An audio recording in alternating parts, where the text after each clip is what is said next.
Hello and welcome to another episode of the Oklahoma City Renegades podcast. I'm still your host, Christian Machkalupi, wide receiver for the Oklahoma City Renegades and social media guy. We still need to come up with a more professional sounding title for that. Anyway, today we will go over the LA Lycan game, statistics and whatnot. Also, a brief comment on SFL minors, and then some sad news at the end. It's all brought to you by nobody, but you could put your ad here, a little couple-second plug for whatever you want. There'll be a email in the description, and you can inquire by emailing that email address. All right, let's get to it. So last Sunday, we loaded up on silver bullets and headed to LA to face the Lycans. Fortunately, those silver bullets weren't silver. Go over a couple things on this. There was, in the commentaries, a lot of talk of us only having one highly rated receiver and that leading to interceptions. That was part of it. There was a lot of double coverage of McMichaels and myself. Though they did blame one interception on double coverage, and that wasn't so much the issue. If you watch it, it was more an issue of two receivers being way too close to each other. It's just one of those plays where the way the routes go, you end up with two receivers pretty close. And really, when that happens, one cornerback or one defender could guard two receivers. And that was, I think, what happened on the second interception. The defender was just in the right place. I don't think he was guarding the intended receiver. I think he was guarding the other receiver, which is why Colin didn't see him. But that was one problem with us on Sunday. The Lycans were able to run the ball down our throats pretty much. Offensive line did a good job, but they're facing one human defender, or defensive lineman, and then three linebackers. But when you don't have, a defensive line, it's hard to, stop the run, because they're most likely at least going to get to the linebackers. And if the offensive line is easily blocking the defensive line, that frees up fullbacks to take on the linebackers. That can free up other offensive linemen. I mean, you have 5 offensive linemen and sometimes tight ends facing usually at most 4 defensive linemen. So you can get a free offensive lineman to go help block the linebackers.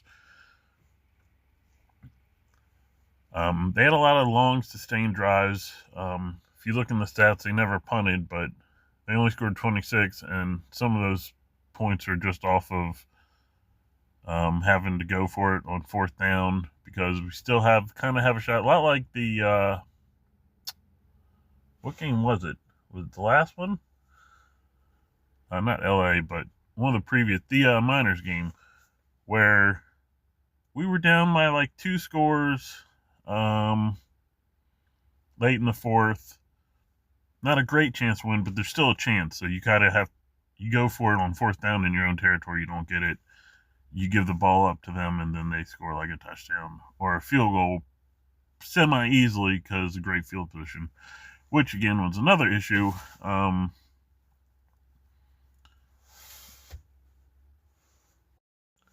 But yeah, the other issue being field position battle, which we are not winning, and that's both sides of the balls. An issue for both sides of the ball, especially the offense. The running can't get going, and the completion percentage was under 500 for the game. Not a misaccuracy, just a lot of double coverage. And that was one of the thoughts. I was going to share that for the part where I talk about the thoughts on the game. That was one of the issues. Let me go over. There was a lot of blame to go around of why, not like direct. It's like, oh, it's his fault. It's his fault. No, it's just what we already known. Only one defensive lineman, so running's going to be a lot easier for our opponents, as well as there's going to be a lot more time for their quarterback to sit back and find someone open. And then you look on the other side of the ball, offensive line. We don't have one. It's all, the generic. I think that's the term. Offensive linemen. And they're not going to get better as the season goes along, while other teams' defensive linemen, who are, human submitted players, they're going to progress. They're going to get better. So that's going to hurt us as we go along. And then another thought, like I said, commentary and other people said we only have one high-rated receiver. McMichaels, though, he's pretty good, but then that takes away from having a high-rated tight end. We do have Kilgore, but he's also, he's minor league level. He's getting better, but he's not there yet to be a big threat.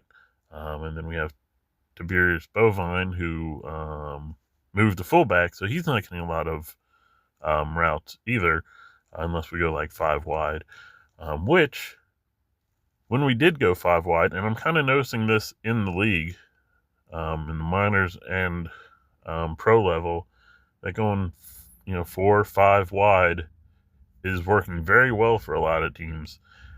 And when we went, it was near the end of the game, and we were running the 2-minute offense, and we're at the part of the game where the other team might have been playing prevent, playing back, but we were moving the ball pretty well, spreading the field out. But again, was that because we're good in a 5 wide, or is that because it was 2-minute offense and we had we had LA on their heels, or were they playing prevent? I didn't review the game enough to tell. But yeah, all that together. But okay, let's move on to the statistics of the game. Looking at first passing and running, which are very connected, and which is also connected to the lack of having offensive linemen. Because you see like we mentioned earlier, less than 500% pass completions, because receivers are double covered, and Colin Pierce doesn't have a lot of time. And then again, no offensive line, and you have you're asking minor league levels running backs to do something with very little blocking. And they had, result in a 2.5 combined 2.5 yards a carry average for the two running backs, which, I feel bad for them, because like I said, there's no line, and you're asking a lot too much for a regular running back, much less, running backs who are just starting their career. Now, looking at receiving, you see McMichaels and myself with 4 receptions, which, 4 catches in a game isn't bad. You usually wouldn't complain on that, but usually there's somebody with either the ball's spread around a lot and a lot of people have catches, or there's somebody with even more catches than just 4. As you see, it's only 4 apiece for the 1 and 2 receiver on the team, Michael's being our number 2 receiver. Udon out of the backfield with 2 catches, and Bovine's 2 catches, though I believe those were when we went 5 wide, allowing him to play receiver, which, he used to be a tight end. He's a Hall of Fame tight end, so. But the way the team's built right now, and it's no one's fault. It's just, you start late, It is what it is. Let's move on to defense. As you see, Thomas Rahman led the team in tackles with 33, though you don't want your cornerback or anyone in the secondary really leading the team in tackles, because that's either means you're giving up passes and or you're giving up longer runs. And you also don't want your offensive players showing up on the defensive side of the ball unless for some reason they're playing both sides of the ball. As you see, Jacob Brewer with the tackle, I believe, off an interception. Though, bright spot, we did have the forced fumble and fumble recovery, forced fumble by Sabo Kanan, and recovery by Yonita. That was early in the game. Definitely gave us hope there early. But let's look at special teams real quick. Looking at special teams, you see Fair Rains with 2 kick returns for an average of 25, one 24 yards long, one 26 yards long. I think 25 is what you want at least. So good on him there. But you also see below that, no punt returns, which, again, not a good sign for the defense.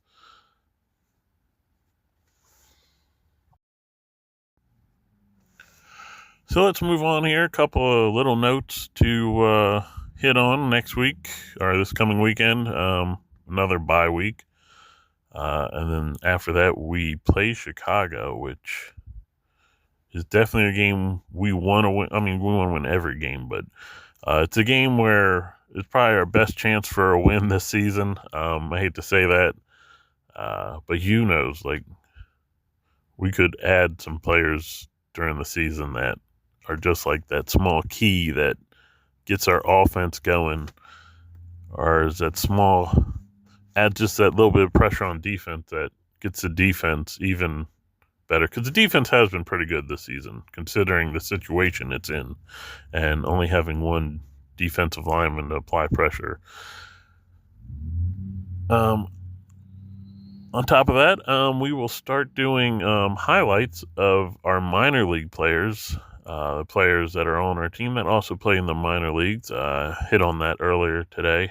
Both running backs, I believe a linebacker, and I think a couple others. I don't have the list on me, but yeah, we'll start highlighting what they do in their preseason games and how things are going with them.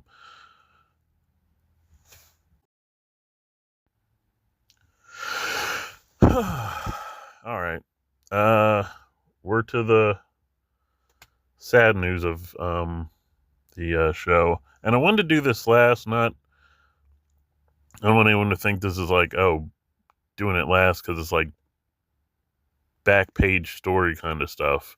It's definitely not the case. I personally, like, when I'm like listening to the radio or anything and they bring up something like a really sad story, like something bad happened, and then like they'll continue on with their show or whatever, and they're laughing like a minute later, and it's like, I don't know, that always rubs me the wrong way. That's why I wanted to do this last.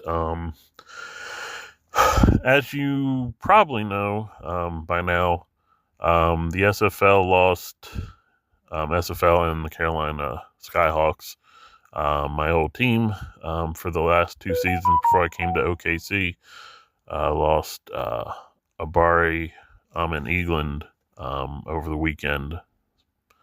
They actually announced the news between the first and second quarter of the game, our game, Sunday, which totally messed me up. Not to make this about me. Like I said, we were on the same team the past 2 seasons. And like, I'm not going to pretend we were best friends or anything, but, you know, had some interaction. He was definitely one of my favorite players. There's always a defensive player that, like, he's my guy, and he was definitely the guy I liked most on Carolina. You can probably, if they save the chats in the games. You can probably go back to the last 2 seasons, and anytime he makes a play, I probably like call him my hero or something like that. But yeah, definitely hits different when you between, like I've heard, we've unfortunately lost, I believe Cam said 5 players from the SFL in like the last couple of years, which seems crazy. But yeah, it definitely hits different when you share the locker room with that person. But like looking at all the comments made by teammates and other people who have interacted with him even more than I have, you can tell how much he was cared for and liked and loved. So, prayers and thoughts go out to the Carolina Skyhawks and friends and family of Ebari Amen-Eaglin. And we'll close the show out with a moment of silence, and then we'll sign off. Thank you.